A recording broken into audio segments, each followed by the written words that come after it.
baka pinipilit kong mag-asawa ngayon, bubugbugit ka lang. Kaya iniiwas ka muna. Ay, Brad, 45 na ako. Nung 45 ako nakakapag-asawa. Eh, baka iniliko ka pa ng Diyos. Baka sa pagsisenyor mo na, baka ka makakasumbong. Ganun yun. Sa Exodus 19:4, sabi ni Yahweh ganito, nakita ninyo ang ginawa ko sa mga Ehipsyo?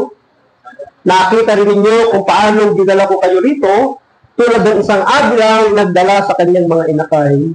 Bibihira na ang Diyos ay ikinukumpara niya ang kanyang sarili sa katangian ng kanyang mga nilikha. Ngayon, nire-remind niya ang mga Israelita kung paano sila iniligtas ni Yahweh sa kamay ng Paraon at ng Ehipto. At kung babaybayin natin yung pagbasa kung paano sila iniligtas, sa araw sila ay pinapatnubayan ng ulap para hindi sila mainitan. Pagdating naman sa gabi, pinapatnubayan sila ng apoy para magsilbing liwanag sa kanilang mga pagdaraanan.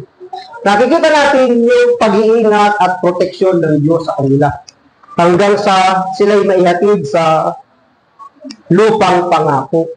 Kaya lang, tila daw nagtagal nga yung kanilang paglalakbay. Na kung susumahin ngayon, wala pang isang buwan mula doon sa Egypt, kung lalakarin, makakarating agad sila doon sa lupang pangako. Pero bakit nagtagal?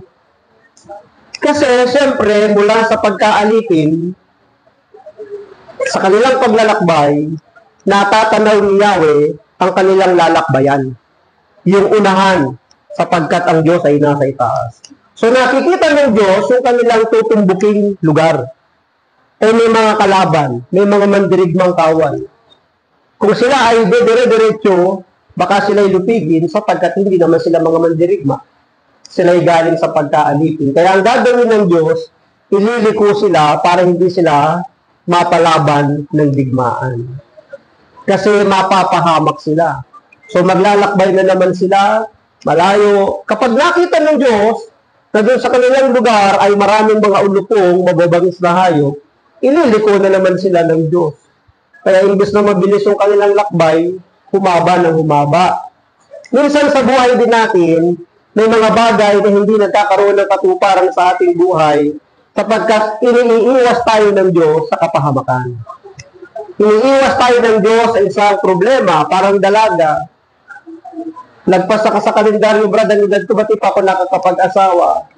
Iniiwas ka ng Diyos, baka pinipilit kong mag-asawa ngayon, bubugbugit ka lang. Kaya iniiwas ka muna. Ay, Brad, 45 na ako. Nung ako nakakapag-asawa. Eh, baka iniliko ka pa ng Diyos. Baka sa pagsisenyor mo na, baka ka makakasumbong. Ganun yun. Huwag natin iisipin na, bakit ka ang tagal-tagal ako parating ng Diyos mo sa gusto kong mga bagay na mangyari sa akin. Eh, mas alam kasi ng Diyos yung ating kinabukasan kaysa sa ating mga sarili. Thank you.